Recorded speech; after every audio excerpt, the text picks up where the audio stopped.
Hello students, in this video we are going to discuss about class 10 English book Pathfinder। जो class 10 की English की book है आपकी Pathfinder, उसका हम सेक्शन ए पढ़ेंगे। सेक्शन ए क्या है? सेक्शन ए में रीडिंग के बारे में बताया गया है। तो रीडिंग मीन्स क्या?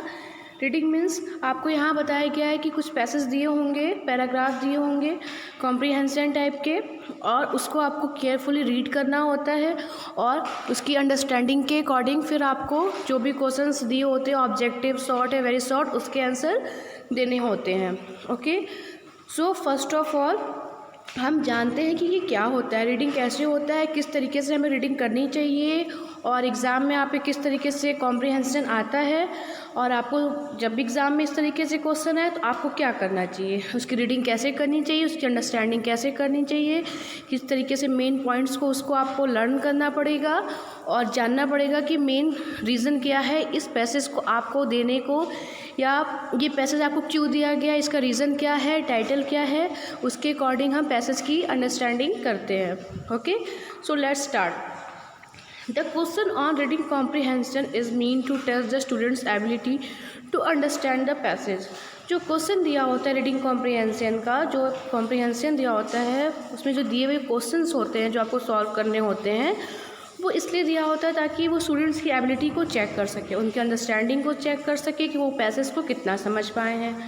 ठीक है, when we use the word understand it implies, जब आप अंडरस्टैंड वर्ड का यूज़ करते हैं तो it means recalling the main points और key ideas in the passage. Understand का मतलब होता है कि पैसेज में दिए हुए की आइडियाज़ को और जो भी चीज़ें पैसेज में दी गई हों उसको रिकॉल करने के लिए, रिकॉल मतलब दोबारा याद करने के लिए। Okay, interpreting an idea, evaluating an opinion, etc। दस comprehension skills involve analytical understanding. इस तरीके से जो पैसेज दिया होता है, पैसेज को रीड करने के बाद वो जो अंडरस्टैंडिंग होती है जिसके अकॉर्डिंग आप क्वेश्चंस को सॉल्व करते हैं, उनका मेन पर्पस क्या होता है, ताकि आप रिकॉल कर सकें, मतलब पैसेज को रिकॉल कर सकें, पुनः समझ सकें कि वो क्या है, और आपकी ये अंडरस्टैंडिंग चेक की जाती है कि आपने जो पैसेज दिया हुआ था उसके देने का रीज़न आपको समझ में आया या नहीं आया।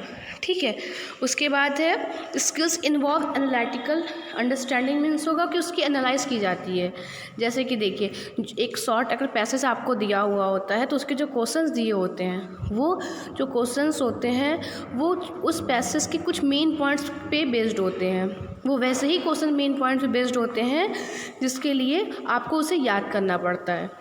मतलब अगर मान लीजिए महात्मा गांधी का पैसेज दिया हुआ है तो उस पैसेज में रीड करने के बाद जो क्वेश्चंस दिए गए होंगे वो क्वेश्चंस कुछ इंपॉर्टेंट पॉइंट्स को आपको रिकॉल करने के लिए दिया जाता है, ताकि इन क्वेश्चंस का आंसर देके जो पैसेज का मेन पॉइंट्स हैं, उनका बॉर्न है, उनका डेथ कहाँ हुआ, उनके फादर मदर कौन थे, उनका एजुकेशन कहाँ हुआ, ठीक है, उन्होंने कौन कौन से मोमेंट में पार्टिसिपेट किया, ये जानने के लिए कि आपको ये सब चीज़ें याद हुई कि नहीं, समझ में आई कि नहीं, तो इसको जानने के लिए ही वहाँ पे क्वेश्चन को सेट किया जाता है।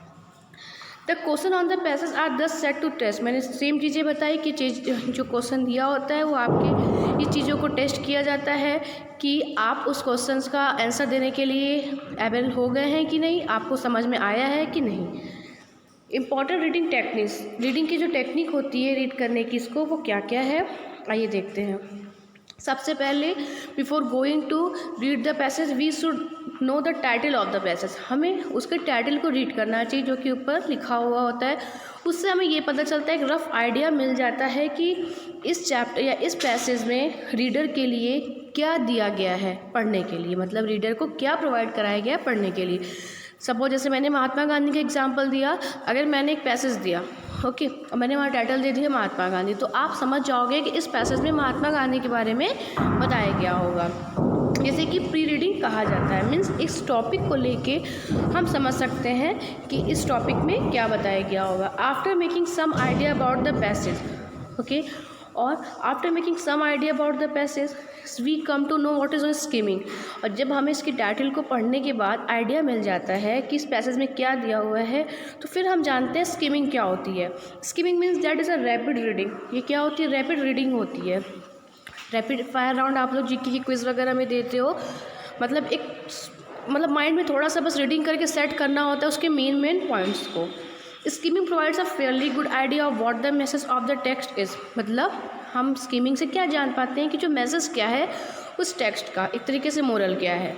Okay, by skimming you should not be bothered about difficult for the phrases, और जब आप स्कीमिंग कर रहे होते हो, उसके मोरल वैल्यूज़ को जान रहे होते हो या मैसेज को जान रहे होते हो, तो उस समय डिफ़िकल्ट वर्ड और फ्रेजेस को आपको जानने की ज़रूरत नहीं पड़ती है।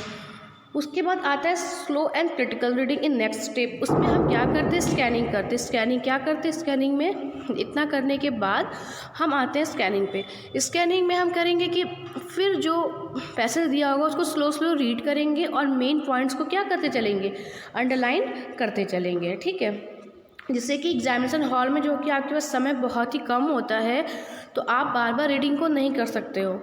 ठीक है, तो you may have to do only one reading, तो आप बार बार रीडिंग नहीं कर सकते, आपको सिर्फ एक रीडिंग करनी पड़ती है, जिससे कि एक्टिव रीडिंग या स्कैनिंग कहा जाता है। मतलब आप एक बार में रीडिंग करते हो और मेन पॉइंट्स को अंडरलाइन करते हो। देखिए मैं फिर से बता दूँ, जब भी एग्ज़ाम में आपका पैसेज आए तो पैसेज जब भी आप रीड करिए, तो रीड करते समय जो मेन पॉइंट्स आपको लगे, डेट हो, कोई ईयर दिया हो, किसी के पेरेंट्स का नेम दिया हो, किसी का एजुकेशन हो, या ये बता रहा हो कि वो प्रेसिडेंट या प्राइम मिनिस्टर कब बने, इस तरीके का हो, मतलब कोई खास जो मोमेंट हो, अगर ऐसा कुछ दिया हो उसको अंडरलाइन करते चलिए। उसके बाद है 5 आवर्स फॉर गुड रीडिंग, मतलब 5 चीज़ों को बताया गया जो गुड रीडिंग के लिए होती हैं। क्या मेथड होते हैं, रीडिंग सेलेक्टिवली, मतलब कि लुकिंग फॉर इन्फॉर्मेशन, जो इन्फॉर्मेशन दिया होता है, आइडिया एविडेंस होते हैं, उसको पढ़िए ध्यान से, अंडरलाइन करते चलिए। रिसाइट मतलब कुछ कीवर्ड्स जो हुए जिसके अर्थ आपको नहीं समझ में आ रहा हो लिखे हुए वर्ड का, तो उसको कीवर्ड्स पे ध्यान दीजिए। रिड्यूस रिकॉर्ड को देखिए। The construction of the reading material, underlining the relevant facts और मेकिंग नोट्स, मतलब यही मैं बता रही हूँ कि अंडरलाइन करते चलिए और बाद में एक बार जो आप अंडरलाइन किए हुए हो उसको भी ध्यान से देख लीजिए। Reflect, it is quite desirable to reflect on what you have read, it helps in recalling important facts and details, it also enables to critically analyse the reading material. उसके बाद जो भी आप रीड किए होते हैं और जो अंडरलाइन पार्ट्स होता है उसको भी अगर आप ध्यान से मन में रखे होते हैं, मतलब ऐसा नहीं है कि आप जो अंडरलाइन किए हुए हो बस आपको माइंड में उतना ही रखना है, कुछ पार्ट जो अंडरलाइन नहीं किए होते हो उसको भी आपको अपने माइंड में साइड में रखना होता है। ठीक है, रिव्यू मतलब एक बार आप पूरी चीज़ों को ध्यान से देख लेते हो, कीवर्ड्स को भी, अंडरलाइन पार्ट्स को भी, और जो अंडरलाइन पार्ट्स नहीं हैं उनको भी। ठीक है, नेक्स्ट है हमारा यहाँ पे दिया हुआ है type of passage. Passage 2 types के होते हैं, factual and discursive. What is factual passage, let's learn. Factual passage give an account of factual information, ये हमें फैक्चुअल इन्फॉर्मेशन देते हैं। फैक्चुअल इन्फॉर्मेशन क्या होता है, देखिए ये generally give a description about the life, मतलब कि कुछ ऐसी इन्फॉर्मेशन देते हैं जो सही होती हैं, जैसे कि किसी के लाइफ के बारे में, किसी के अचीवमेंट के बारे में, किसी सेलिब्रिटी के, ठीक है, या किसी हिस्टोरिकल प्लेस वगैरह हो वहाँ के, या साइंटिफिक डाटा वगैरह उसके बारे में। कहने का अर्थ है कि फैक्चुअल पैसेज में जो फैक्ट होती हैं, जो सही बातें होती हैं, जो सत्य बातें होती हैं, उसके बारे में दिया हुआ होता है। जैसे कि अब महात्मा गांधी को दीजिए तो उनके बारे में जो भी चीज़ें लिखी हुई होंगी वो वही चीज़ें होंगी ना, जैसा उन्होंने किया होगा या जो उनकी लाइफ में घटना घटी होगी। नेक्स्ट है discursive passage. In discursive passage, this type of passage involves a particular opinion studied from various angles. The passage may be argumentative, persuasive and interpretive, मतलब कि इसमें तर्क हो सकते हैं, ठीक है, विवादित हो सकते हैं, कुछ तर्क हो सकते हैं। जो आर्गूमेंट इस पैसेज में दिखा होता है वो लॉजिकल होता है। ठीक है, जैसे कि अगर किसी पैसेज में आपको इन्वायरमेंट के बारे में दिया हुआ है, कुछ चीज़ों को के बारे में आपको वार्न कर रहा है, ठीक है, तो उसमें जो भी चीज़ें आर्गूमेंट्स होते हैं वो क्या होते हैं, लॉजिकल होते हैं। इट में discuss the pros and cons of the given topic, मतलब कि जो टॉपिक दिया होता है उसका कोई लॉजिक होता है, ठीक है, कि क्या चीज़ें होनी चाहिए। जैसे कि अगर आपको इन्वायरमेंट के बारे में दिया है और कहा जा रहा है कि रिड्यूस साइकिल रीयूज़ को आप इंक्रीज़ करिए इन चीज़ों को और अधिक से अधिक पेड़ लगाइए, तो एक तरीके से ये क्या है, ये तरीके से लॉजिक है कि लगाने से क्या होगा, आपका इन्वायरमेंट क्लीन होगा। इसमें किस टाइप के क्वेश्चन दिए होते हैं, इसमें ऑब्जेक्टिव टाइप के मल्टीपल टाइप क्वेश्चन दिए होते हैं, तो हम देखते हैं इनके बारे में। ऑब्जेक्टिव टाइप जो क्वेश्चन होंगे वेरी शॉर्ट होंगे, 1 वर्ड में या 1 सेंटेंस 1 लाइनर होते हैं। मल्टीपल मतलब 4 ऑप्शन दिए होते हैं, 3 या 4, उसमें से किसी एक स्टेटमेंट को आपको चूज़ करना होता है, वही एक स्टेटमेंट आपका राइट स्टेटमेंट होता है। शॉर्ट आंसर 2 लाइन के 3 लाइन के हो सकते हैं, या उसमें वर्ड्स भी लिखा होगा 30 to 40 वर्ड्स, ठीक है। तो इसके बाद हम यहाँ पे देखते हैं कि क्या यहाँ पे रीडिंग स्टेप बाय स्टेप कुछ यूज़फुल टिप्स दिए हैं आपके रीडिंग के लिए। Read the passage quickly at first to understand the overall idea. पहले हम रीडिंग को जब हम रीड करते हैं तो पैसेज को अच्छे से रीड करते हैं, ताकि ओवरऑल आइडिया जो भी है सेंट्रल थीम क्या उस पैसेज को जान सके। फिर उसका रफ आइडिया लेंगे, जो कंटेंट दिया हुआ किसके बारे में दिया होगा। जैसे कि महात्मा गांधी अगर ऊपर रहेगा तो आपको क्लियर हो जाएगा कि हाँ महात्मा गांधी के बारे में पढ़ना है। फिर धीरे धीरे हम स्लोली उसको रीड करते हैं सारे पॉइंट्स को। You may come across difficult word in the passage. उसके बाद डिफ़िकल्ट वर्ड्स को देखते हैं हम, जो कि कीवर्ड्स बुक में कुछ दिए होते हुए हैं या पैसेज वगैरह में हम ध्यान से देखते हैं। और फिर उसके जो हार्ड वर्ड डिफ़िकल्ट वर्ड्स होते हैं उसकी मीनिंग को पता लगाने की कोशिश करते हैं। और कभी कभी ऐसा होता है कि कुछ डिफ़िकल्ट वर्ड्स के हमें मीनिंग नहीं समझ में आते, लेकिन उसके पहले के सेंटेंस कुछ ऐसे होते हैं, उसके बाद के सेंटेंस कुछ ऐसे होते हैं कि हमें क्लियर हो जाता है कि इस वर्ड का मीनिंग क्या होगा। कि अगर आप एग्जामिनेशन हॉल में बैठे होंगे तो आपके पास तो डिक्शनरी होगी नहीं, है ना। तो आप क्या करेंगे कि अगर कुछ डिफ़िकल्ट वर्ड देता है तो आप सेंटेंस को पहले पूरा रीड करिए। कभी कभी कुछ डिफ़िकल्ट वर्ड होते हैं वो नहीं समझ में आते, लेकिन जब उन्हें सेंटेंस में यूज़ किया जाता है और आगे पीछे का जो सेंटेंस दिया होता है उसको रीड करने पे हमें इसकी मीनिंग क्लियर हो जाती है। Next, try to find out the fact data and statistics from the passage. और फिर ये देखिए कि उसमें डाटा की मतलब किस फैक्ट डाटा के बारे में बताया गया, उसको अंडरलाइन करिए, उसको ध्यान से रखिए। फिर क्वेश्चंस को अच्छे से पढ़िए और फिर सारे मतलब जो भी उसके मेन पार्ट्स हैं उसको माइंड में रख के रखना है। और content answer locate the sentence, और लोकेट जो भी आप सेंटेंस किए रहते हैं उससे आपको क्वेश्चंस को मैच करना है कि जो आपने अंडरलाइन किया है कहीं दिए हुए क्वेश्चन का आंसर वही तो नहीं है। तो इस तरीके से देखिए यहाँ पे चीज़ें दी हुई हैं। यहाँ पे लिखा है कि बहुत डोंट जंप अ लाइन और लाइंस, मतलब एक या दो लाइन छोड़ के जंप करके मत पढ़िए बहुत जल्दी में, नहीं तो आपको पैसेज समझ में नहीं आएगा और आप क्वेश्चन का आंसर सही नहीं दे पाएंगे। राइटिंग द आंसर राइट करते समय आपको क्या क्या माइंड में रखना है।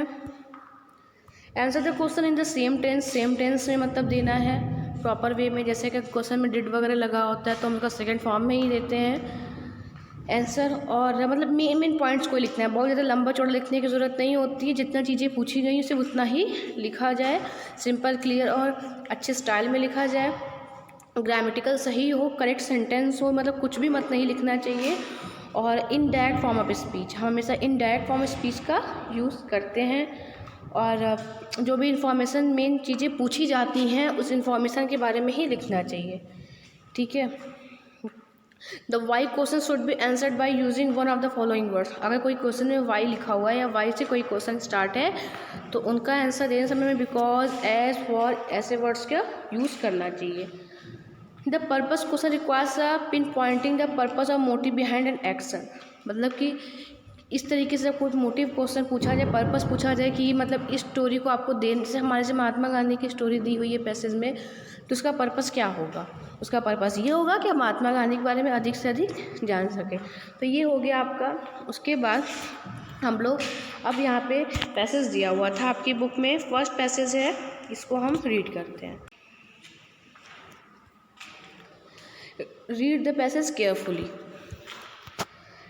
इसमें चैप्टर के बारे में बताया गया है, एक टॉपिक है, देखिए few guess that this quite parentless girl growing up in New York. इस चैप्टर में बताया गया है कि एक लड़की है जो कि न्यूयॉर्क सिटी में ग्रो अप हुई है, बड़ी हुई है, और जो कि क्या बनती है, फर्स्ट लेडी बनती है यूनाइटेड स्टेट की, ठीक है। और कुछ लोगों को मतलब एक ऐसी लड़की जो न्यूयॉर्क में पली बड़ी है, उसको देख के कुछ लोगों को लगता था कि वो यूनाइटेड स्टेट की फ़र्स्ट लेडी बनेगी। कुछ लोगों को लगता था कि वो ऑथर या लेक्चर बनेगी, और कुछ लोगों को लगता था कि वो ऐसी वुमन बनेगी, ऐसी औरत बनेगी जिसको सभी लोग प्यार करेंगे, पसंद करेंगे। Born Anna Eleanor Roosevelt in 1884 to wealthy but troubled parents who both. लेकिन इनका जो जन्म हुआ था 1884 में हुआ था, जिनके जो पेरेंट्स थे इनके ये लड़की थी, इनके जो पेरेंट्स थे, माता पिता थे, वह ये छोटी सी जब एज में ही डेथ कर गए थे। इसलिए इनकी जो केयर टेकर थी, जो इनका देख रेख की थी, इनकी ग्रैंड मदर की थी। ये इंग्लैंड के स्कूल में पढ़ी हुई थी। 1905 में इनकी शादी इनके दूर के कजिन्स फ्रैंकलिन से हुई थी और इनके हस्बैंड से 6 चिल्ड्रन थे। क्योंकि इनके पास काफ़ी पैसा था, लेकिन इनकी फिर भी लाइफ काफ़ी इजी नहीं थी। इन्हें बहुत सारे पर्सनल ट्रेजेडीज़ थे जो इनको सफ़र करने पड़े थे। इनका जो दूसरा बेटा था वो जब बहुत छोटा था, बेबी था, तभी उसकी डेथ हो गई थी। 1921 में इनके जो स्ट्रॉन्ग एथलीट हस्बैंड थे, उन्हें पोलियो हो गया था और फिज़िकली क्या हो गए थे, डिसेबल हो गए थे।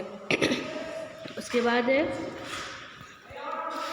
देन है रूजवेल्ट, जो थे इनके हस्बैंड थे, जो इनके बारे में बता रहा है कि जो ये थी, ये रिमार्केबल विमन थी and who had great intelligence, मतलब ये काफ़ी बुद्धिमान थी, ठीक है। और इनका बहुत स्ट्रॉन्ग कैरेक्टर था, मतलब चीज़ों के लिए बहुत फेमस थी, हर चीज़ों के लिए कुछ हट के सोचती थी और मतलब वो कभी भी निराश नहीं होती थी, चीज़ों को कभी नेगेटिव वे में नहीं लेती थी। उन्होंने अपने हस्बैंड का बहुत अच्छे से केयर किया था, उनका ध्यान रखा था और उनको इनकरेज करती थी कि वो पॉलिटिक्स में इंटरेस्ट ले, या इंकरेज करती थी कि पॉलिटिक्स में रहे। और she then help him to become, उन्होंने अपने हस्बैंड की हेल्प की थी न्यूयॉर्क का गवर्नर बनने के लिए और 1933 में ये प्रेसिडेंट बन गए थे यूनाइटेड स्टेट के। कौन? इनके husband. While her husband was president, क्योंकि इनके हस्बैंड प्रेसिडेंट थे तो ये काफ़ी इंटरेस्ट लेती थी, जो भी कंट्री के अफेयर्स होते थे, जो भी चीज़ें घटती थी घटना, उसके बारे में काफ़ी ये इंटरेस्ट लेती थी। और सी became her husband's legs and eyes, मतलब कि काफ़ी केयर करती थी, हर एक काम में ये अपने हस्बैंड के सपोर्ट में रहती थी और हर एक काम में ये हस्बैंड इनकी राय भी लेते थे।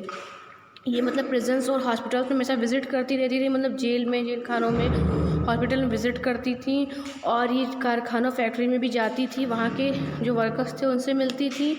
और ये काफ़ी टायरलेस एंड डेयरिंग थी, काफ़ी टायरलेस मतलब कि ऐसी व्यक्ति थी या ऐसी औरत थी जो कभी थकती नहीं थी, हमेशा नए नए चीज़ों को अपने लाइफ में लेके आती थी। ड्यूरिंग द डिप्रेशन, मतलब कि डिप्रेशन जब डिप्रेशन का शिकार हुई है, डिप्रेस्ड हो गई थी, उस समय ये काफ़ी पूरी दुनिया में घूमने के लिए निकल गई थी, ठीक है। और हर एक जगह उन्होंने अच्छाइयों को लेके आया, जो गरीब थे, जो मतलब किसी समस्या से ग्रस्त व्यक्ति थे, उनके लिए अच्छाइयों को लेके आए, उनको काफ़ी समझाती थी और ऐसे लोग से भी मिलती थी जिनके पास फूड नहीं थे, जॉब नहीं थे, उनकी ये हेल्प करती थी। सेकेंड वर्ल्ड वॉर के समय ये कहाँ गई थी? अमेरिकन सोल्जर से मिलने गई थी उनके कैंप में, पूरे वर्ल्ड में, ठीक है। तो the United state had never, United state जो है उनके पास इस जैसी फर्स्ट लेडी कोई भी दूसरी नहीं थी। और जो रूजवेल्ट थी वो अमेरिकन की पीपल के हमेशा टच में रहती थी। एक वहाँ का न्यूज़पेपर था, डेली न्यूज़पेपर, उसमें उनका कॉलम निकलता था माई डे, मतलब कि जो पेपर में आप लोग देखते होंगे कि लास्ट में कुछ डायरी टाइप की दी होती है, कुछ टॉपिक टाइप का, या कोई ऑथर अपने पॉइंट्स ऑफ व्यू को रखता है, अपने व्यूज़ को रखता है। तो इस तरीके से यहाँ इनका न्यूज़पेपर में व्यू निकलता था। इसका टाइटल हमेशा माई डे रहता था, ठीक है। अब देखिए यहाँ पे है कि रीडिंग के अकॉर्डिंग अब हम यहाँ पे क्वेश्चन से जो दिया हुआ है उसको देखते हैं। First lady of the United states जो थी, उन्हें क्या समझे लोग, कुछ लोगों ने ऑथर, कुछ लोग लेक्चरर, कुछ लोग एडमायर लेडी समझते थे, तो ABC तीनों होगा। इनका जन्म कब हुआ था? 1884 में हुआ था और इनके हस्बैंड को क्या हो गया था? पोलियो हो गया था। सेकेंड वर्ल्ड वॉर के समय ये कहाँ गई थी? ये सोल्जर से मिलने पूरी दुनिया में जितने भी कैंप लगे हुए थे पूरे वर्ल्ड में, सब जगह गई थी। नेक्स्ट, जो इनके हस्बैंड थे वो यूनाइटेड स्टेट के प्रेसिडेंट कब बने थे? 1933 में। व्हाट इज़ माई डे क्या था? और डेली न्यूज़पेपर में कॉलम दिया रहता था इनका, ठीक है, जिसमें ये अपने दिन के बारे में लिखती थी। सी मैरिड हर डिस्टेंट कज़िन, किससे शादी की थी ये? अपने दूर के कज़िन से। सी एंड हर हस्बैंड है 5 चिल्ड्रन, यहाँ पे लिखा है कि उनके हस्बैंड के 5 बच्चे थे, 5 चिल्ड्रन थे, नो, उनके तो 6 स्टूडेंट्स थे, मतलब 6 चिल्ड्रन थे, तो ये फॉल्स हो जाएगा। तो बेटा आज हमारा ये वीडियो जो है इसमें हमने देखा कि पैसेज क्या होते हैं, कितने टाइप्स के होते हैं, पैसेज को रीड करने समय हमें क्या करना चाहिए, किन सावधानियों को ध्यान में रखना चाहिए, कैसे केयरफुली हमें पढ़ना चाहिए, कैसे टाइम को सेव करना चाहिए, मेन पॉइंट्स को कैसे रीड करना चाहिए। इसके साथ हम लोगों ने एक पैसेज को रीड किया। ओके, अब नेक्स्ट वीडियो में हम लोग सिर्फ कुछ पैसेज को रीड करेंगे, उसके आंसर क्वेश्चंस को सॉल्व करेंगे। Okay, thank you. आप लोग इस वीडियो को देखिए, पढ़िए, समझिए, क्योंकि इस बार आपके 10th है तो बहुत इंपॉर्टेंट है हर एक चीज़ों को माइंड में रख के चलना। ठीक है, तो आप इसे पढ़िए और जितने भी पैसेज हों, जरूरी नहीं जितनी की बुक में हो उसको ही सॉल्व करिए, आप एक्स्ट्रा पैसेज को भी सॉल्व करते चलिए जिससे कि आपको एग्ज़ाम में हेल्प मिल सके। Okay, thank you.